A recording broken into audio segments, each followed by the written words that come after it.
السلام عليكم ورحمة الله تعالى وبركاته.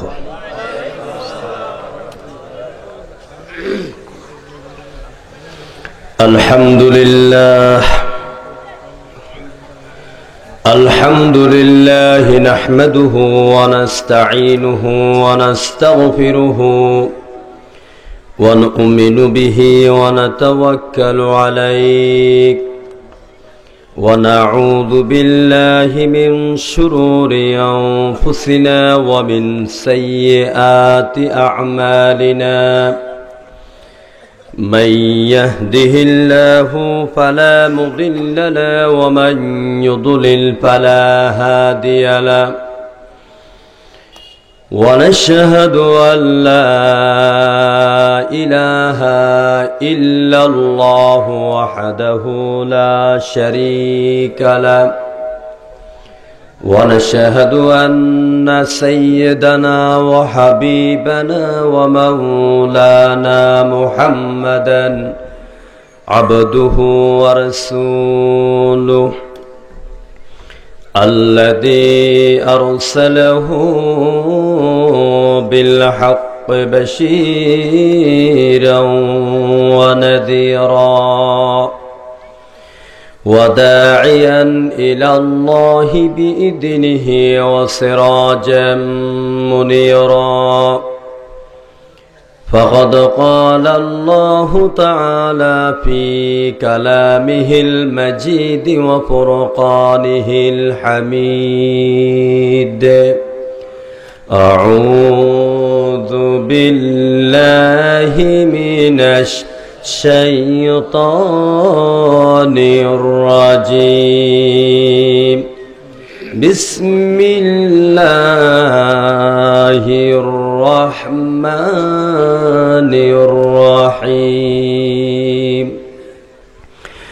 إن الله وملائكته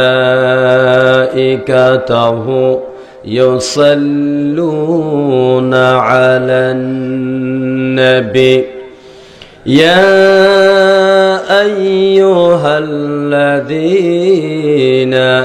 آمنوا صلوا عليه وسلموا تسليما اللهم صل على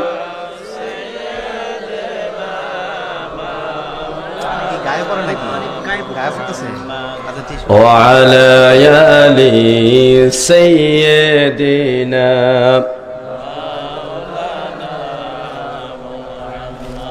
জোরে সোরে মোহাব্বতের সাথে পড়ুন আল্লাহুম্মা ভিজে যাবে নিচে রাখে ভিজে যাবে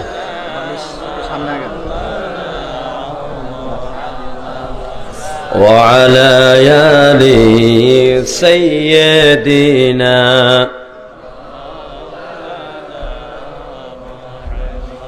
মন আমার কাঁদে রে প্রাণ আমার কাঁদে রে মন আমার কাঁদে রে দিল আমার কাঁদে রে যেতে সোনার মদিনা আল্লাহুম্মা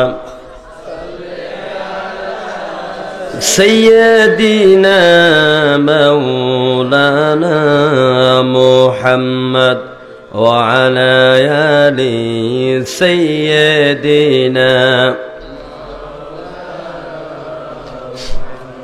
بلغ العلا بكماله كشف الدجى بجماله حسنت جميع قرآن شريف أنت سنة قرآن شريف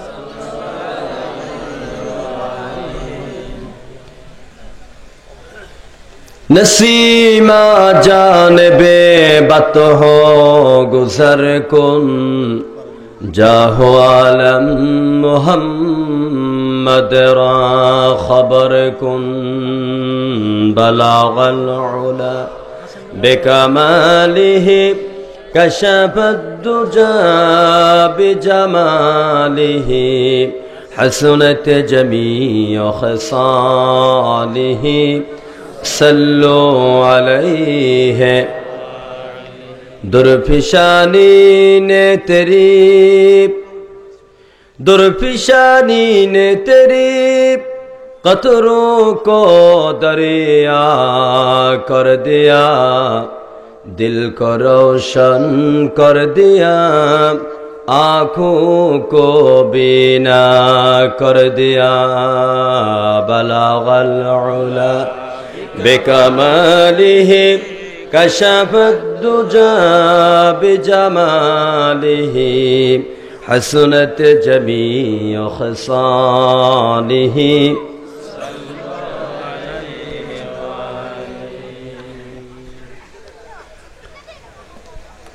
14 গ্রাম থানার অন্তর্গত ঐতিহ্যবাহী বারাইশ পশ্চিমপাড়া কাজীবাড়ি যুব সমাজ কর্তৃক আয়োজিত দ্বিতীয় বার্ষিকী আজকের বিশাল তাফসীরুল কোরআন মাহফিলের বিভিন্ন জায়গা থেকে আগত কোরআন প্রেমিক, হাদিস প্রেমিক, দিনদার, ইমানদার আমার প্রাণ প্রিয় মুসলমান ভাইয়েরা, পর্দার অন্তরালের শ্রদ্ধেয়া সম্মানিতা মা এবং বোনেরা, আপনাদের খিদমতে আমি আবারও সালাম দিচ্ছি। জোরে সোরে মোহাব্বতের সাথে সালামের জবাব দিন, আসসালামু আলাইকুম ওয়া রাহমাতুল্লাহ। আমরা শুরুতে কালেমাতুশ শুকর আদায় করছি। আমরা কৃতজ্ঞতা জানাচ্ছি আমাদের মুনিব, আমাদের মালিক, আমাদের রব, যিনি বিশাল আকাশের মালিক, বিস্তীর্ণ জমিনের একচ্ছত্র অধিপতি, আমাদের হায়াতের মালিক, আমাদের মৌতের মালিক, আমাদের সুখ দুঃখের মালিক, আমাদের রিস্কের মালিক, গোটা প্রভিন্স সাম্রাজ্যের একচ্ছত্র অধিপতি, সকল ক্ষমতার একমাত্র উৎস। বলেন তো সবাই, সে মালিকের নাম কি? জোরে সোরে বলতে হবে, নাম কি? প্রশংসা হবে কার? আমরা হৃদয় নিংড়ানো সবটুকুন আবেগ উজাড় করে দিয়ে সকল শক্তি এক জায়গায় জড়ো করে আমরা সে মুনিবের দরবারে শুকরিয়া আদায় করছি। আমরা সবাই পড়ে নিচ্ছি আলহামদুলিল্লাহ, আল্লাহু আকবার কাবীরা। আপনাদের আওয়াজ কিন্তু ছোট হয়ে গেছে। আপনারা কি ভয় পান? আল্লাহু আকবার বলতে কি ভয় পান? জমিনে মালিক কে? আকাশের মালিক কে? তো এই যার দেশ, যার বাড়ি, যার সম্পত্তি, তার জায়গায় বসে তার নাম জোরে সোরে নিতে ভয় করেন কারে? কাউকে ভয় করেন? বলেন আল্লাহু আকবার কাবীরা ওয়ালহামদুলিল্লাহি হামদান কাসীরা সুবহানাল্লাহি বুকরাতাও ওয়া আসীলা।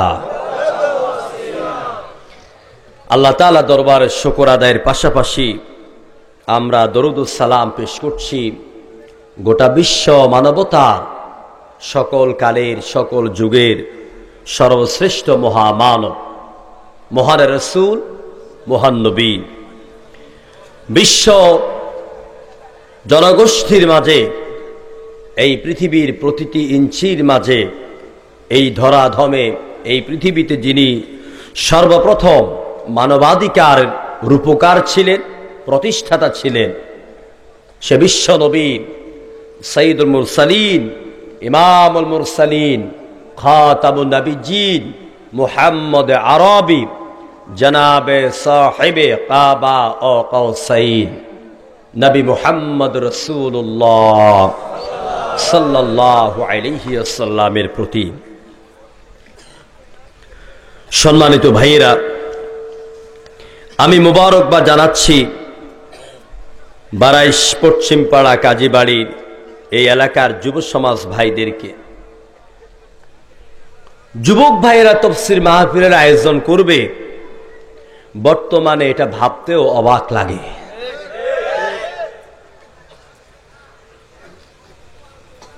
আমি তাদেরকে অন্তরস্থল থেকে আমি ধন্যবাদ জানাচ্ছি এই জন্য, এবং দোয়া করছি যারা কোরআনে কারীমের মর্যাদা দিতে পেরেছে আল্লাহ তাআলা তাদের এক একজনকে হযরত খালিদ ইবনে ওয়ালিদের উত্তরসূরি হিসেবে কবুল করুন। প্রিয় বন্ধুগণ, আমার চিন্তা চেতনায় আমি গোটা দেশ ঘুরে সারা বাংলাদেশের যুবকদেরকে আমি 3 ভাগে ভাগ করেছি। এক ভাগ যুবককে দেখতে পাচ্ছি যারা আমাদের মতন তথাকথিত শিরক এবং বেদাতের প্রতিষ্ঠাকারী আন্দোলনের নেতৃত্ব দেয়, আমাদের মতন কিছু আলেমেরা। তারা ওইসব মাজার পূজারী শিরক বেদাতের অন্তর্ভুক্ত হওয়া আলেমদের পিছনে তারা দৌড়ায় এবং এই জমিনে শিরক আর বেদাতকে প্রতিষ্ঠা করার আন্দোলনে নিজকে নিয়োজিত করেছে। দ্বিতীয় প্রকার, আরেক প্রকার যুবশ্রেণী হচ্ছেন যারা এই বাংলাদেশের জমিনে কুফরি মতবাদ, সেকুলারিজম, মানবরচিত মতবাদকে, মানুষের তৈরি করা আইন ও কানুনকে প্রতিষ্ঠা করার জন্য এক অগ্রণী ভূমিকা পালন করছে। কথা ঠিক কিনা বলেন? এবং এই যুবকেরা, এই দ্বিতীয় শ্রেণীর যুবকেরা, তারা পারিবারিকভাবে, প্রাতিষ্ঠানিকভাবে শিক্ষার সিলেবাস থেকে তারা এমন শিক্ষা অর্জন করেছে এবং অর্জন করতে যাচ্ছে যেই শিক্ষা তাদেরকে দ্বীনমুখী, ইসলামমুখী, কোরআনমুখী, আলেমমুখী, আল্লাহমুখী, রসুলমুখী, জান্নাতমুখী হিসাবে গড়ে না তুলে তাদেরকে প্রতিনিয়ত নাস্তিক আর মুরতাদ হিসাবে, তাদের উত্তরসূরি হিসাবে গড়ে তুলছে। যার ফলশ্রুতিতে তারা সে ঢাকা রাজধানীর বুকে, জায়গার নাম বলে সবাই চিনে ফেলবে, বলবো না, ওই জায়গায় গিয়ে কিছুদিন ব্যাঙের মতন লাফায়। ঠিক কিনা বলেন? আমার ভাইরা, আমি টেলিভিশনের পর্দায় দেখি, আবার ওই জায়গা দিয়ে মসজিদে যাই, সে মোড়টা দিয়া, সে চত্বরটা দিয়ে, তো ব্যাঙের মতন যেগুলি লাফায় এদেরকে দেখে দেখে আমার চিন্তা হলো, আবু জাহাল তো চলে গেলেন, উতবা চলে গেলেন, সাইবা চলে গেলেন, নমরুদ চলে গেল, ফিরাউন চলে গেল, কামাল আতাতুর্ক চলে গেল, জামাল নাসের চলে গেল। ওরা যাওয়ার সময় কিছু আন্ডা ফুটাইয়া গেছে, আর আন্ডাগুলি এখন আস্তে আস্তে বাতি হচ্ছে আর ফুটতেছে। ঠিক কিনা বলেন? তোমাদের পিতামহ, তোমাদের দাদামহ, তারাও এরকম ব্যাঙের মতন বহুত লাফাইছিল, হনুমানের মতন বহু লাফিয়েছিল, কিন্তু আল্লাহ তাআলার কোরআন এবং বিশ্ব নবীর আদর্শের বিন্দু মাত্র কোনো ক্ষতি করতে পারে নাই। ঠিক কিনা বলে? ১৫০০ বছর শুরু থেকেই, পূর্ব থেকে দ্বীনের মশাল মিটমিট করে জ্বলতে জ্বলতে আজ তামাম বিশ্বময় প্রান্তর তো প্রান্তর, দিগন্ত থেকে দিগন্তে ছড়িয়ে পড়েছে, উজ্জ্বল হয়েছে, প্রজ্বলিত হয়েছে।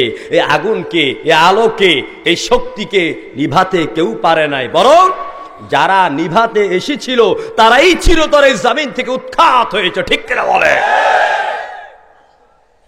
আমার ভাইরা, ইতিহাস থেকে ওরা শিক্ষা নেয় না, ওরা মনে করছে আমরা একটা নতুন ইতিহাস তৈরি করব। হ্যাঁ, নতুন ইতিহাস তৈরি হচ্ছে ইনশাআল্লাহ। এমন ইতিহাস এই বাংলার বুকে তৈরি হবে, আজকে যারা ব্যাঙের মতো লাফাও, তোমাদেরকে ইতিহাসের আস্থা কুড়ে একদিনে জাতি নিক্ষেপ করবে। কোরআনে কারীম, আমার ভাষায় কোরআন একটা ট্রেনের নাম, একটা চলন্ত ট্রেন। বাংলাদেশের সবচেয়ে দ্রুতগামী ট্রেনের নাম কি বলেন তো? সুবর্ণ এক্সপ্রেস। যখন চট্টগ্রাম থেকে ঢাকা ছাড়ে, ঢাকা থেকে চিটাগং মুখী হয়ে চলে, এই ট্রেনটা যখন এত দ্রুত গতিতে চলে, তখন যদি কোনো পাগল দাঁড়াইয়া বলে যে আমি ট্রেনের হাড্ডিগুড্ডি ভাঙ্গাই দিব, এই কথা বলে বড় একটা পাথর নিয়ে চলন্ত ট্রেনে নিক্ষেপ করে, এই পাথরটা দ্বারা ট্রেনের কি কোনো ক্ষতি হবে? কি হবে? উল্টা পাথরটা ছিটকে এসে ওই পাগলের মাথায় পড়বে, তার মাথা ফাটবে। সুতরাং ইসলাম, কোরআন, আমার আল্লাহ এমন এক চলন্ত দ্রুতগামী ট্রেনের নাম, যুগ যুগ ধরে ফিরাউন আর নমরুদ থেকে শুরু করে এই পর্যন্ত যত পাগল এই ট্রেনের মধ্যে পাথর মারতে গিয়েছে, ট্রেনের কোনো ক্ষতি হয় নাই। ট্রেনের জায়গা বলবৎ আছে, নিক্ষেপকারীরাই উৎখাত হয়ে গেছে। প্রিয় বন্ধুগণ, আজ দুঃখ লাগে, কোরআনে কারীমের ময়দান হচ্ছে বাংলার এই জমিন। এই জমিন হচ্ছে অলিউল্লাহর জমিন। আমরা অলিউল্লাহ পীর মাশায়েখদের বিরোধী নই। এদেশে অলিউল্লাহরাই প্রথম ইসলাম প্রচার করেন, ইসলামের জন্য কাজ করেন। সারসিনা, পুরপুরা, জোনপুর, চরমোনাই, অসংখ্য বাইতুস শরফ, ধামতি, এভাবে অসংখ্য অলিরাই দেশে মানুষের পেছনে দিনই মেহনত করেছে। ইতিহাসকে কখনো অস্বীকার করা যায় না। এটা তো সেই দেশ যেই দেশে হযরতে শাহজালাল ইয়েমেনি রাহমাতুল্লাহ আলাইহির আযানের আওয়াজে রাজা গৌর গোবিন্দের সেই মসনদ চূর্ণ বিচূর্ণ হয়েছিল। আমার ভাইরা খুব ভালো করে জেনে নেন, এই জমিনে সে আবাহমান কাল থেকে কোরআনে কারীমের কথা, দ্বীনি জলসা চলে আসছে, বর্তমানেও চলছে, ভবিষ্যতেও চলবে। আজ কোরআনে কথা বলতে আসছি, কিন্তু দ্বিতীয় শ্রেণীর যুবকদের কথা আমি বলছি। আজকে ওই শ্রেণীর যুবকেরা তারা তাদের নেতাদের হাতের লাঠি হয়ে কাজ করে বাংলাদেশের বিভিন্ন জায়গায় কোরআনে কারীমের মাহফিলের উপরে 144 চালু করে। এই দ্বিতীয় শ্রেণীর যুবক হচ্ছে তারা বাতিলকে জমিনে প্রতিষ্ঠা করতে চায়। তৃতীয় শ্রেণীর যুব সম্প্রদায় যারা খেয়ে না খেয়ে, ঘুম নাই, বালিশের সাথে মাথার সম্পর্ক নাই, পেটের সাথে খাবারের সম্পর্ক নাই, কোথায় মা, কোথায় বাপ, কোথায় বউ, কোথায় তার শিক্ষা প্রতিষ্ঠান, কোথায় তার পরীক্ষা, কোনো কিছুর সাথে খবর নাই। এ কোরআনকে বুকে ধারণ করে করে তারা রাত দিন 24 ঘন্টা বাংলাদেশের জমিনের প্রতিটি গ্রামে গ্রামে, অঞ্চলে অন্য যুবকদের, ছাত্রদের এবং মেহনতি মানুষের কাছে কোরআনের দাওয়াত পৌঁছে দেওয়ার যে দায়িত্ব বহন করছে, সেই শ্রেণীর যুবকদেরই এক অংশ আজকের এই ময়দানে কোরআন শরীফের মাহফিলের আয়োজন করেছেন। কথা ঠিক কিনা বলেন? আমরা তাদের জন্য দোয়া করছি, আল্লাহ তাআলা তোমার এই গোলামগুলিকে তুমি কবুল করো। যুবকদের জন্য দোয়া করা একান্ত দরকার। এই পৃথিবীতে আপনি যা দেখতে পান সবকিছু যুবকদের ভূমিকাই সবচেয়ে বেশি। যেমন বাংলাদেশের স্বাধীনতার কথা যদি বলি, বাংলাদেশের স্বাধীনতা অর্জনের জন্য 1971 সালে এই দেশে বুড়া মানুষেরা আন্দোলনে নামে নাই। সবচেয়ে বেশি যাদের সংখ্যা ছিল তারা হচ্ছে যুবক। যুবকদের রক্তের দরিয়ার উপরে এই বাংলার জমিনে লাল সবুজের পতাকা উড্ডীন হয়েছে। আজকের মাহফিল থেকে আমরা ওই সমস্ত মরে যাওয়া, শহীদ হয়ে যাওয়া মুক্তিযোদ্ধাদের জন্য দোয়া করি, আল্লাহ তুমি তাদের জীবনে গুনাহগুলো মাফ করে দাও। তারা যদি সেদিন রক্ত দিয়ে এদেশ স্বাধীন না করতেন, পাকিস্তান হানাদার বাহিনী থেকে দেশকে মুক্ত না করতেন, হয়তোবা আজকে আমি আর আপনি নিরাপদে কোরআনে কারীমের আলোচনা করতেও পারতাম না, শুনতেও পারতাম না। যেমন করে আরাকান, বার্মা, মিয়ানমারের মুসলমানের আজকে কোথায় নামাজ, কোথায় খাওয়া দাওয়া, কোথায় ঘুম, জীবনের কোনো নিরাপত্তা নাই, ক্ষতবিক্ষত করে দিচ্ছে। আমার ভাই মাওলানা শাহাদাত হোসেন নিশ্চয়ই এই বিষয়ে কথা বলেছেন। প্রিয় ভাইয়েরা, কোরআনে কারীমের কথা জমিনে চলছে, জমিনে চলবে, এটা বন্ধ করার ক্ষমতা কারো নাই। কারণ কোরআন হচ্ছে আল্লাহর আকাশের নিচে জমিনের উপরে সবচেয়ে আজীব এবং আজিম কিতাব, এবং এটি হচ্ছে মহাবিশ্বের মহাবিশ্বয়। দিন যত যায় তত কোরআনের আকর্ষণ বাড়ে না কমে? বাড়ে। প্রিয় বন্ধুগণ, কোরআন ছাড়া তো অনেক কিতাব আছে দুনিয়াতে, আছে না? কোরআন ছাড়া অনেক কিতাব আছে। ইসলাম ছাড়া যেমন অনেক ধর্ম আছে, কোরআন ছাড়াও অনেক কিতাব এই পৃথিবীতে আছে। সেগুলি কি? যেমন ত্রিপিটক, বেদ, বাইবেল, জিন্দাবিস্তা, উপনিষদ, মহাভারত, রামায়ণ, ভগবত গীতা, ঋগ্বেদ, অথর্বেদ, যজুর্বেদ, সামবেদ। আছে না নাই? অসংখ্য কিতাব আছে।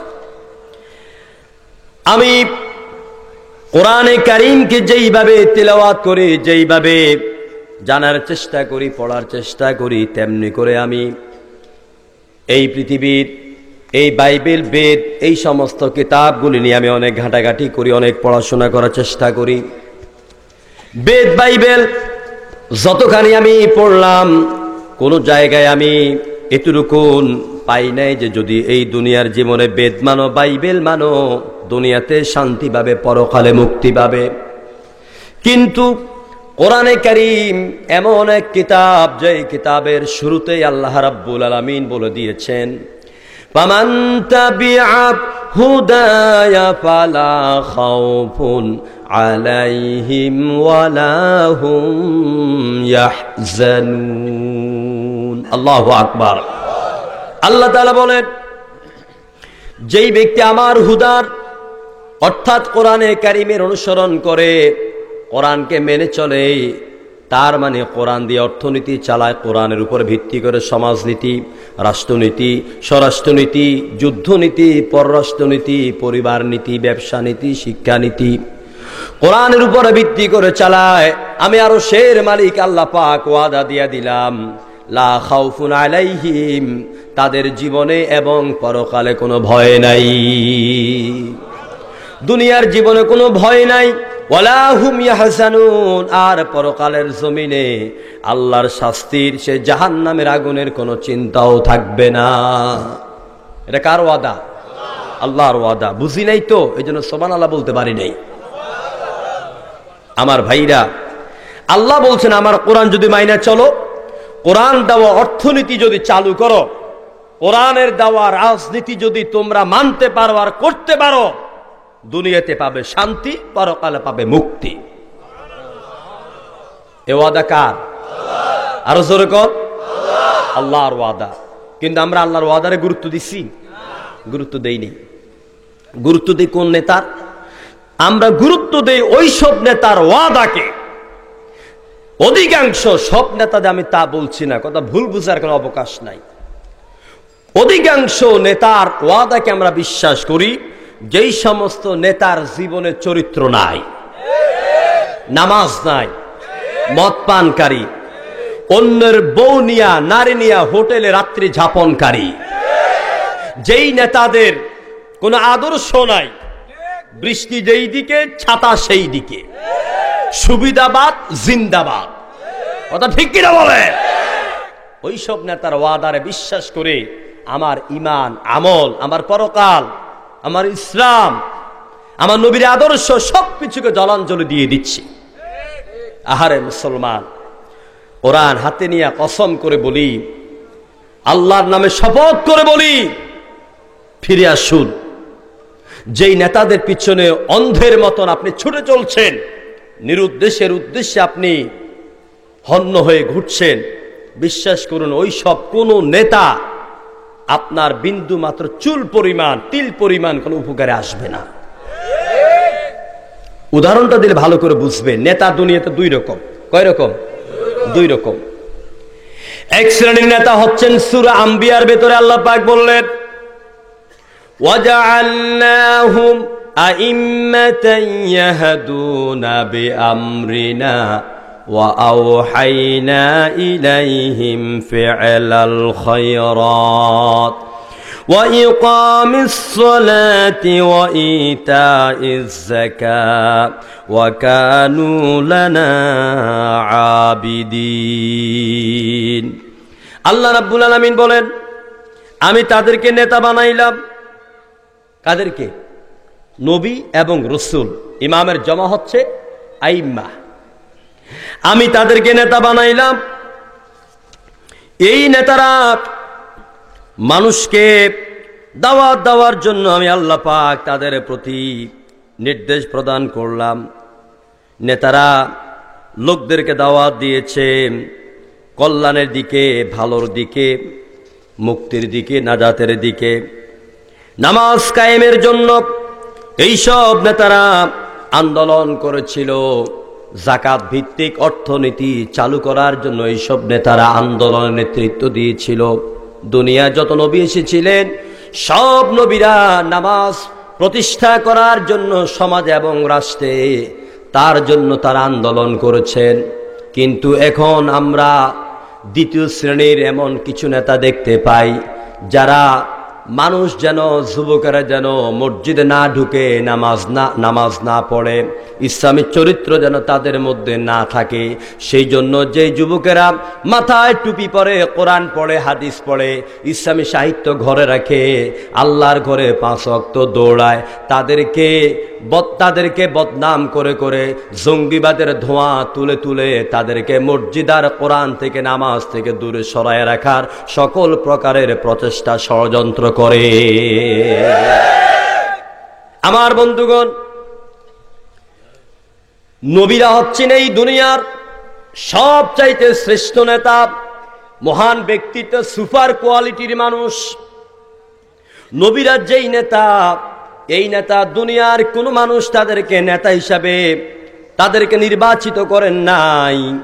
এরা নির্বাচিত নেতা নন, এরা হচ্ছেন সিলেকশনকৃত নেতা। আর এই সব নেতাদেরকে যিনি সিলেকশন করেছেন তিনি হচ্ছেন আরশের মালিক আল্লাহ। সুপার কোয়ালিটির মানুষগুলিকে আল্লাহ পাক নেতৃত্ব দিয়েছেন, লিডার বানিয়েছেন। নবীরা হচ্ছে নেতা। নবীরা কি? আমাদের প্রিয় নবী সাল্লাল্লাহু আলাইহি সাল্লাম সমস্ত নবী নামক নেতাদের প্রধান। কোন আল্লাহু আকবার। অবুঝ কিছু ভাইরা আছেন যারা নবীকে নেতা বললে গায়ের মধ্যে আগুন ধরে যায়, ঠিক না? খুব বেশি মোহব্বত করে নবীকে, খুব বেশি মোহব্বত করে। নবীর আবার নেতা কয় কেমনে? এর কারণ হচ্ছে, এটা বলার কারণ হচ্ছে তারা আসলে নেতা আরবি কি বা নেতা কাকে বলে, নেতার ডেফিনিশন কি, ওইটাই তারা বুঝে না। আমরা দরুদ ইব্রাহিম পড়ি, আমরা দরুদ শরীফ পড়ি, আল্লাহুম্মা সাল্লি আলা সাইয়্যিদিনা। সাইয়্যিদিনা মানে, সাইয়্যিদুন মানে নেতা, না মানে আমাদের নেতা। উর্দুতে বলা হয় সরওয়ারে আলম, বিশ্ব নেতা। ইংলিশে বলা হয় আওয়ার লিডার, আমাদের নেতা, আওয়ার লিডার অফ হযরত মুহাম্মদ সাল্লাল্লাহু।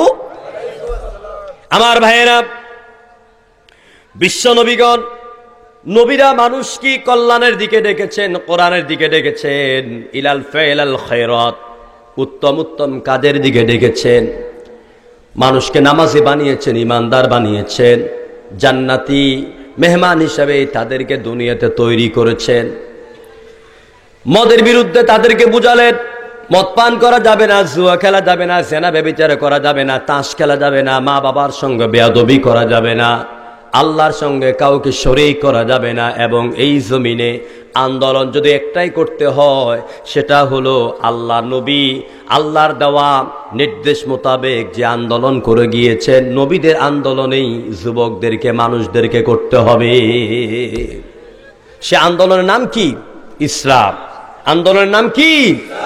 ইসলাম। এমন এক আন্দোলনের নাম ইসলাম। আর মুসলমান শুধু এ বছরে একবার জিকির আজকার করা, একটা মাহফিল করা, বা মাঝে মাঝে মিলাদ মাহফিল পড়া, না পারলে ঠেকে মেকে জুমার নামাজ পড়া, এটার নাম ইসলাম আর এটার নাম মুসলিম নয়। হু ইজ মুসলিম? মুসলিম কে? প্রশ্ন হচ্ছে মুসলিম কে? আমরা কাকে মুসলিম বলে দাবি করব? কাকে বলবো? Muslim is the uncomplete, uncondition, incomplete surrender to Allah. মুসলমান বলা হয় তাকে যে ব্যক্তি বিনা শর্তে, কমপ্লিটলি জীবনের সব দিক থেকে আল্লাহর নিকট আত্মসমর্পণ করতেছে, আল্লাহর সমস্ত আইনকে মাথা পেতে মেনে নিয়েছে, তাকে বলা হয় কমপ্লিট মুসলিম। সুবহানাল্লাহ। নামাজের বেলায় যে আল্লাহকে মানি, রোজার বেলায় যে আল্লাহকে মানি, হজের বেলায় যে আল্লাহকে মানি, যাকাত দেওয়ার বেলায় যে আল্লাহকে মানি, এতিম মিসকিনকে খাওয়ার বেলায় যে আল্লাহকে মানি, তুরাগ নদীর তীরে যাওয়ার সময় যে আল্লাহকে মানি, অর্থনীতি রাজনীতির বেলায় সে আল্লাহকে মানতে হবে। আমার ভাইয়েরা, নবীগণ মানুষকে কর্মী বাহিনীকে এই সব নেতারা এই ভালোর দিকে, ইসলামের দিকে তাদেরকে ডেকেছেন। এ হলো এক প্রকারের নেতা। হযরত আদম থেকে শুরু করে হযরত মূসা, ইব্রাহিম, দাউদ, সুলাইমান, নূহ, সর্বশেষ নবী মুহাম্মদ রাসূলুল্লাহ সাল্লাল্লাহু আলাইহি ওয়াসাল্লাম, তারা হচ্ছেন এই পৃথিবীতে আল্লাহ কর্তৃক সিলেকশনকৃত নেতা। এরা মদের প্রতি উৎসাহিত করেন, বরং নিরুৎসাহী করেছে। এরা চুরি ডাকাতি এবং মানুষ খুন করা, মানুষের বিরুদ্ধে গীবত করা, একে অপরের বিরুদ্ধে গোয়েন্দাগিরি করা থেকে দূরে রেখেছেন, উৎসাহিত করেন নাই। কথা ঠিক কিনা বলেন? দ্বিতীয় প্রকার নেতার কথা বলি। আল্লাহ পাক দ্বিতীয় শ্রেণীর নেতার কথা বলছেন, ওয়াজআলনাহুম আইম্মাতান ইয়াদউনা ইলান নার। দ্বিতীয় শ্রেণীর নেতা হচ্ছে এরা সমাজের এবং দেশের মানুষকে, বিশেষ করে যুব সম্প্রদায়কে তারা ডাকে জাহান্নামের দিকে। ইয়াদউনা ইলান নার, জাহান্নামের দিকে ডাকে। কেমনে জাহান্নামের দিকে ডাকে? এই কথা কয় আয় জাহান্নামের দিকে, এই কথা বলে না। এরা তাদেরকে, তাদের যে কর্মী বাহিনী আর কর্মী বাহিনীতে যে নেতা, এইসব নেতারা কোনোদিন ওই কর্মী বাহিনীকে জিজ্ঞেস করে না, বাবা 5 ওয়াক্ত নামাজ পড়ো, এই হিসাবটা তাদের নেয় না। দৈনিক কয়েকটা নামাজ হয়েছে আজকে বলো, জামাতে কয়েকটা পড়েছো, কাজা কয়েকটা হয়েছে, খবর নাও, খবর দাও, এই খবর কি নেয়? নেয় না। মা বাবার খেদমত করো, খবর নেয় না। ঠিক মতো ক্লাস করো, খবর নেয় না। অন্য মেয়েকে টিচিং করো, বিরক্ত করো, এই খবর নেয় না। বরং টাকা দরকার, টাকা নেই। আর 40, 16, এলএমসি, আদমসি, যা দরকার আমাকে বল, যা করার কর, কিন্তু স্যারের ক্ষমতা যেন ঠিক থাকে। ঠিক কিনা বলেন? আমার যুবক ভাইরা, আপনাদের সাথে আমার শত্রুতা নাই, কিন্তু আজ আমরা দেখতে পাচ্ছি আমাদের যুবকদেরকে অনেককেই তারা হাতের লাঠির মতন ব্যবহার করে তারা ঢাকা, গুলশান, বনানী, চট্টগ্রামের খুলশি, বড় বড় জায়গায় বিরাট বিরাট ইমারত তৈরি করছে। আর আমাকে, আপনাকে, অসহায় মায়ের ছেলেটা বিশ্ববিদ্যালয় কলেজে যখন ভর্তি হয় তখন টার্গেট করে করে তারা হাতের লাঠি বানায়। এরা আপনাদের চরিত্রটাকে ধ্বংস করার জন্য, একটা মেয়ের সাথে অন্যায় করার পর শায়েস্তা করা তো দূরের কথা, তার বিরুদ্ধে মামলা হইলে বরং টেলিফোনে হেলের মাধ্যমে, হ্যালো সিলেটের এসপি বলছো, হ্যাঁ ধরছো কারে? আরে এটা তো খাদিজার হত্যাকারী, খাদিজাকে কোফানো ব্যক্তি, তুমি টের পাইছো না? ওইটা আমার দলের লোক, ছেড়ে ময়া, ওরে ছেড়ে দাও। প্রিয় ভাইয়েরা, কিসের বিচার, কিসের আদালত, কিসের শুনানি? একটা মেয়েকে উন্মুক্ত আকাশের নিচে কোপানো হলো। যদি এই দেশে কোরআনের রাজনীতি থাকতো, ইসলামিক স্টেট হতো, সিলেটের আপনার সেই ফিল্ডে স্টেডিয়ামের মধ্যে দাঁড় করাইয়া চতুর্দিক থেকে পাথর মেরে ওরে জমিন থেকে উড়াইয়া দিত। ঠিক কিনা বলে? প্রিয় বন্ধুগণ, কুমিল্লার ক্যান্টনমেন্টে যে মেয়েটি হত্যা হলো, কি নাম? তনু। তনু হত্যার বিচার পাইছেন আপনারা? হয়েছে বিচার? হবে না। কারণ এগুলি কারা করে? সব সোনার ছেলে, জনগণে বুঝে ভালো করে। এভাবে আমার একটা মা, এই যে এই এলাকার বারাইশের একটা অসহায় মা, বাপ কৃষিকাজ করে বা ছোট্টখাটো চাকরি করে, ছেলেটা ম্যাট্রিক পাস করলো, পাঠাই দিল কুমিল্লা ভিক্টোরিয়া বিশ্ববিদ্যালয় কলেজ, ঢাকা বিশ্ববিদ্যালয় চান্স পেল, চট্টগ্রাম বিশ্ববিদ্যালয় চান্স পেল। কত আশা, আমার ছেলে ভার্সিটিতে পড়ে, ফিরে আসবে, ভালো চাকরি করবে, একদিন বাবার দুঃখ গোছাবে, এই আশা নিয়েই তো পাঠায়।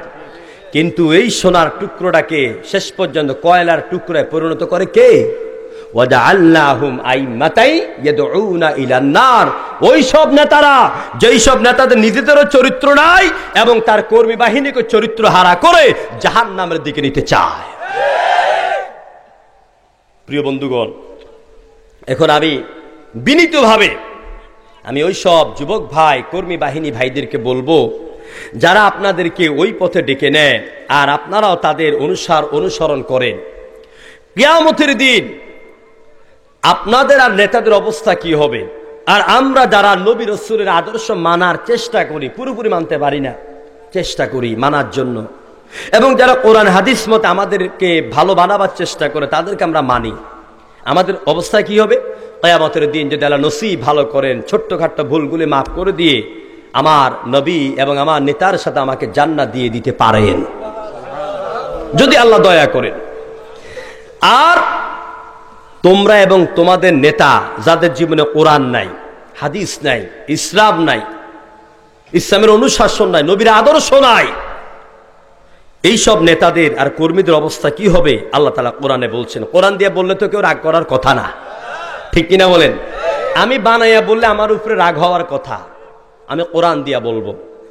আর যদি কোরআন দিয়ে বলার পরে কেউ মন্তব্য করেন, বুঝতে হবে আপনি ঈমানদার নয়।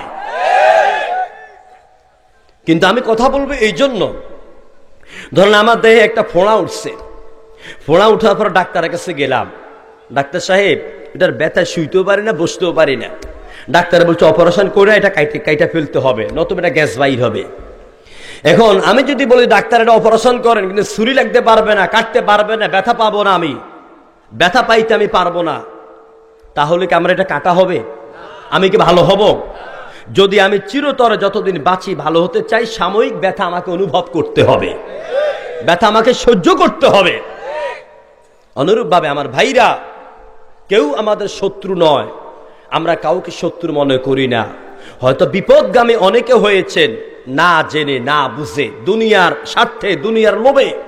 উমুক এলাকার ওয়ার্ড সভাপতি হইবা, তুমুক ইউনিয়নের নেতা হইবা, আর এই দলে আইলে একটা চাকরি পাইবা, এরকম ভাবে হয়তো কিছু লোভে আপনি কাজ করছেন। কিন্তু আপনি চিন্তা করেছেন এই কথাগুলি বলার পরে যদি আপনার গায়ে আঘাত লাগে, আর আজকের আঘাতটাকে যদি আপনি সহ্য করতে পারেন, ইনশাআল্লাহ সামনে আর গ্যাস উঠবে না, গোটা দেহটা সুস্থ হয়ে যাবে।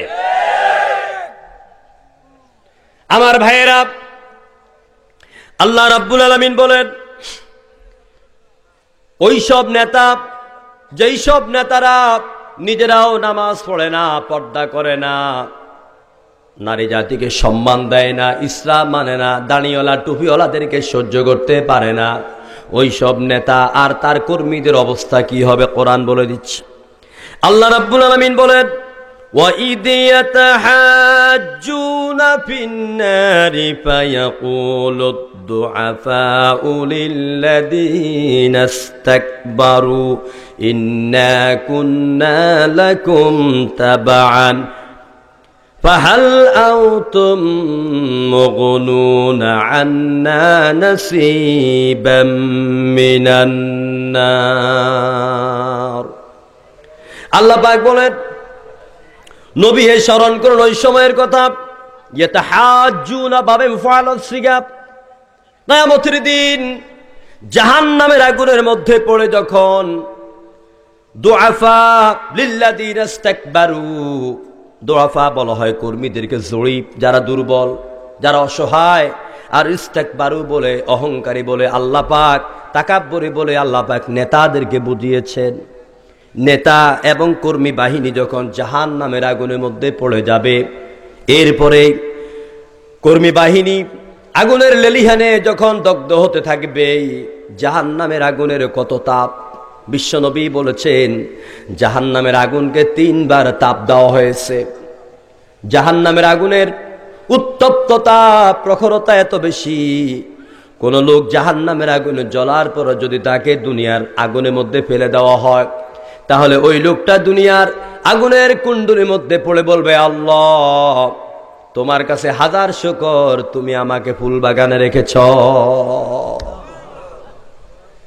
জাহান্নামের আগুনের তুলনায় দুনিয়ার আগুন ফুল বাগান মনে হবে। 1000 বছর করে এভাবে আগুনকে তাপ দেওয়া হয়েছে, উত্তপ্ত করা হয়েছে। এরকম জাহান্নামের আগুনে পড়ে যাবার পরে কর্মীরা নেতাদেরকে টাইনে ধরবে, ও নেতা, ফাহাল আনতুম মুগনুনা আন্না নাসিবাম মিনান নার, পারবে নাকি আমাদের জন্য জাহান্নামের আগুনটারে কিছু কমায়া দিতে? এই জাহান্নাম থেকে আমাদেরকে বাঁচাতে পারবে নাকি? আমরা তো তোমাদের ওই সব কর্মী বাহিনী, তোমরা যা বলেছিলে আমরাও তাই করেছি। তোমরা ঢাকা থেকে হ্যালো করেছ, টেলিফোন করেছ, তোমাদের এলাকায় কোন কোন জায়গায় কোন ছেলেটা নামাজ পড়ে, কোন ছেলেটা ইসলামের পথে চলে, কোন ছেলেটা কোরআনের দিকে দাওয়াত দেয়, কোন ছেলেটা সমাজের সবচাইতে ভদ্র, ওর নামগুলি লিস্ট করে করে 14 গ্রাম থানায় জমা দিয়ে দাও। যা বলছো তাই করেছি, তাবাআন অনুসরণ করেছি। আমার বন্ধুগণ, এই কথা বলার পরে এবার নেতা বলবি, قال الذين استكبروا إنا كل فيها إن الله قد حكم بين العباد। আল্লাহ রাব্বুল আলামিন বলেন, এই নেতারা বলবে, ইন্না কুল্লুন ফিহা, ও কর্মী বাহিনী, তোমরা কর্মী আর আমরা নেতা, সবাই তো এখন এক জায়গায় জড়ো হয়ে গেছি। আগে তোমরা ছিলে 14 গ্রামের অজপাড়া গায়ে, আমি ছিলাম ঢাকার খুব হাইফাই বিল্ডিংয়ে। আমার কাছে আসতে কত হেলের দরকার হতো, কত টেলিফোনের দরকার হতো, কিন্তু এখন আর ঢাকার গুলশান আর 14 গ্রামের কোনো এলাকা নাই। এখন আমি আর তুমি একই জায়গার মধ্যে এক স্থানে একত্রিত হয়ে গেছি। সুতরাং ইন্নাল্লাহা ক্বাদ হাকামা বাইনাল ইবাদ, নিশ্চয়ই আল্লাহ রাব্বুল আলামিন তার বান্দাদের মধ্যে সমান ফয়সালা করে দিয়েছেন। কি করার আছে এখানে? কিচ্ছু করার নাই। আমি সূরা ইব্রাহিমের ভিতর আরেক আয়াতে বলা হয়েছে, তোমাদেরকে যখন বলেছি, ডাক দিয়েছি, তোমরা কোনো দলিল খুঁজো নাই, কোনো প্রমাণ খুঁজো নাই। আমি কোন দিকে তোমাদেরকে ডাকতেছি, যেমন করে বলছি তেমনি তোরা অন্ধের মতো দৌড়াইছিস। অন্ধের মতো তোমরা দৌড়াইছ, কোনো দলিল খোঁজো নাই, আমাদের কথার পিছনে কোনো প্রমাণ ছিল না। কিন্তু কোরআনের দায়ী যারা কোরআন খুলে খুলে বলেছিল, তাদের প্রত্যেকটি কথার পেছনে কোরআনের দলিল ছিল, প্রমাণ ছিল, আল্লাহর বক্তব্য ছিল। সেইগুলিকে তোমরা বিশ্বাস না করে দুনিয়ার ক্ষমতা আর অর্থ লাভ করার জন্য আমাদের বিনা দলিলের কথার পেছনে দৌড়াইছ। বিরক্ত হচ্ছেন আপনারা? আমি কিন্তু আপনাদের টার্গেটে নিয়ে যাচ্ছি। আমি তাফসির শুরু করিনি, এখনো তাফসির শুরু করিনি। আমার বন্ধুগণ, যুবক ভাইদের উদ্দেশ্যে কথা বলি, কারণ আমার যুবক ভাইয়ের আগামী দিনের আমাদের ভবিষ্যৎ। যুবক ভাইয়েরা হচ্ছে একটা দেহকে দাঁড় করাবার জন্য যেমন মেরুদণ্ডের প্রয়োজন, তেমনি করে যুবকরাই হচ্ছে আগামী দিনে এই দেশে ইসলাম থাকবে নাকি নাস্তিক মোরতাদের রাজত্ব চলবে, তার ফয়সালা করবে আমার যুবক ভাইয়েরা। ঠিক কিনা বলে?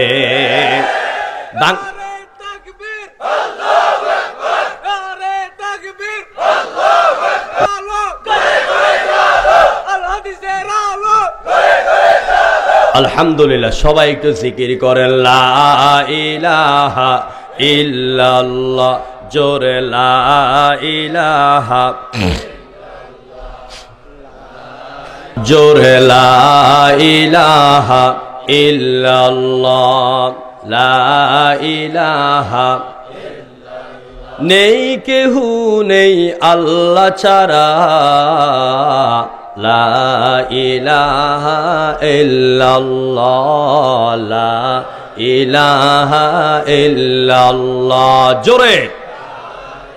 পাখির গানে গানে, হাওয়ার তানে তানে, ওই নামেরই পাই মহিমা, ওই নামেরই পাই মহিমা, হলে আপন হারা হালা ইলাহা ইল্লাল্লাহ, জোরে।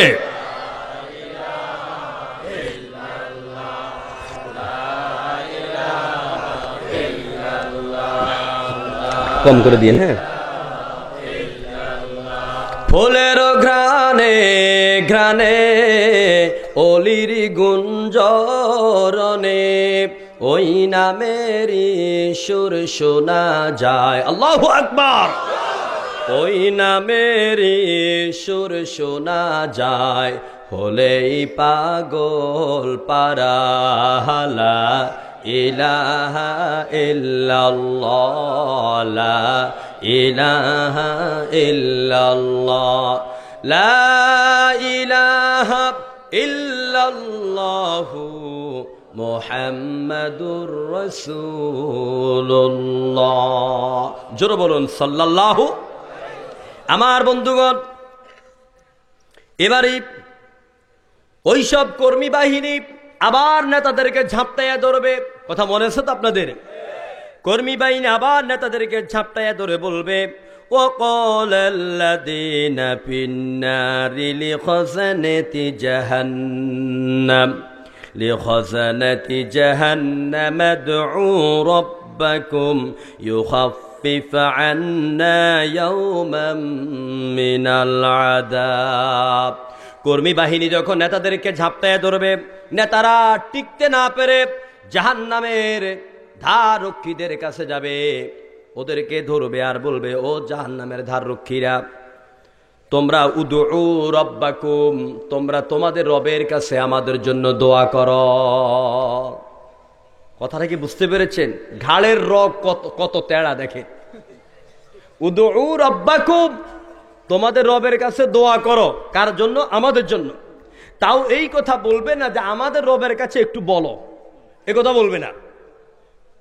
কি ঘাড় তেড়া কুত্তা লেজ আছে না, সুঙ্গের ভিতরে ঢুকাইলে বাঁকা, 12 বছর পরে 24 বছর পরে ছাড়লে আবারও বাঁকা।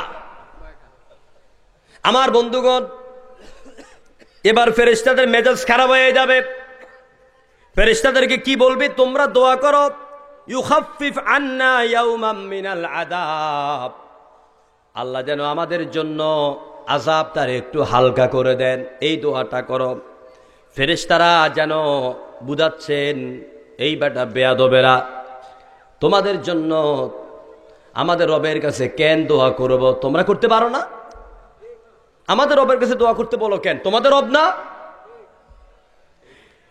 এবার ফেরেশতারা বলবি, ক্বালু আওয়ালাম তাকু তা'তিকুম রুসুলুকুম বিল বাইয়িনাত। এই বেয়াদবের গোষ্ঠী, নিজেরা তো দোয়াই করো না, আজকের অবস্থার জন্য তোমাদের কাছে কি আল্লাহর পক্ষ থেকে কোনো দূত, কোনো বার্তাবাহক, কোনো রসুল কি আগমন করে নাই? তোমাদেরকে এই দিন সম্পর্কে কি সতর্ক করে নাই? তারা বলবে, ক্বালু বালা, কেন নয়? ক্বালু নাম বলে নাই, বলবে ক্বালু বালা। নাম আর বালার মধ্যে পার্থক্য আছে। বালা মানিও হ্যাঁ, নাম মানিও হ্যাঁ, কিন্তু বালা মানে শক্ত। মা কয়, বাবারে স্কুলে যাস নাই? উমুকে বলছে তুই নাকি স্কুলে যাস নাই। কয়, মা কে কইছে? আল্লাহর কসম আমি স্কুলে গেছি। ক্বালু বালা, কেন নয়? এসেছিল। 22-এর যুবকেরা মাহফিলে আয়োজন করেছে, কিন্তু ঘাড়ের রগ বাঁকা ছিল, মাহফিলে যাই নাই। যাও, মাহফিলে গেছি, শয়তানে খোঁড়াইয়া বাড়িতে নিয়ে আইছিল।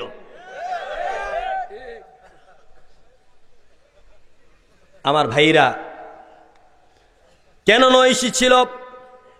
এবার ফেরেশতারা বলবে, ক্বালু ফাদউ, এই বেটা বেয়াদব, যদি আইয়াই থাকে তো আমাদেরকে দোয়া করতে বলিস কেন? তোদের দোয়া তোরা কর, তোদের কান্না তোরা কান, আমাদের কান্না দরকার নাই।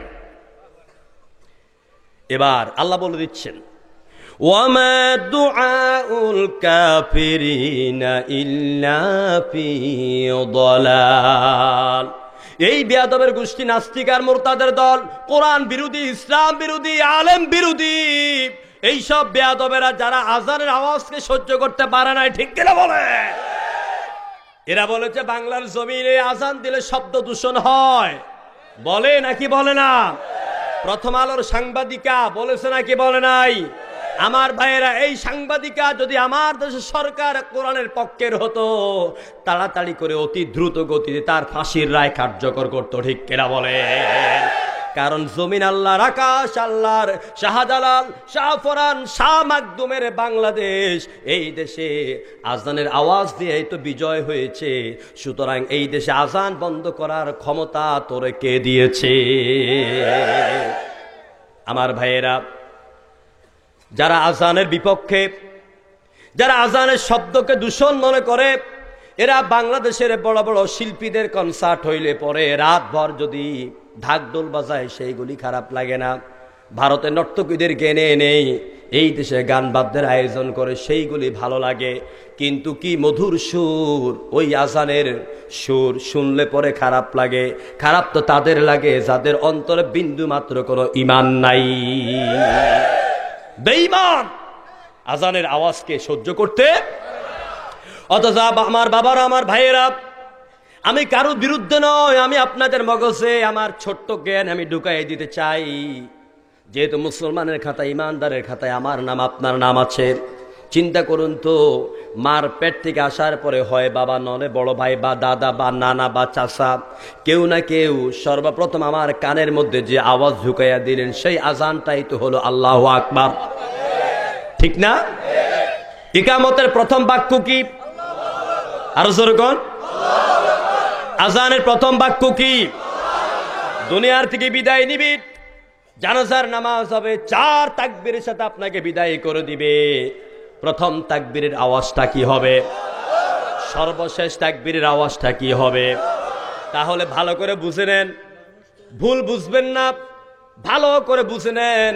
আল্লাহু আকবার দিয়ে আমার জন্ম হলো, জীবন সূচনা হলো, আবার আল্লাহু আকবার দিয়ে আমার জীবনের খাতার পরিসমাপ্তি ঘটবে।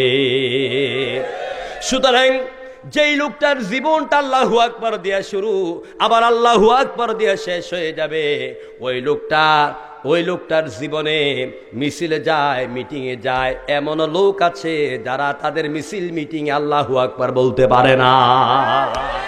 কথা ঠিক কিনা বলে আমার ভাইয়েরা? সুতরাং এই জমিন হচ্ছে আল্লাহর, জমিনের মালিক কে?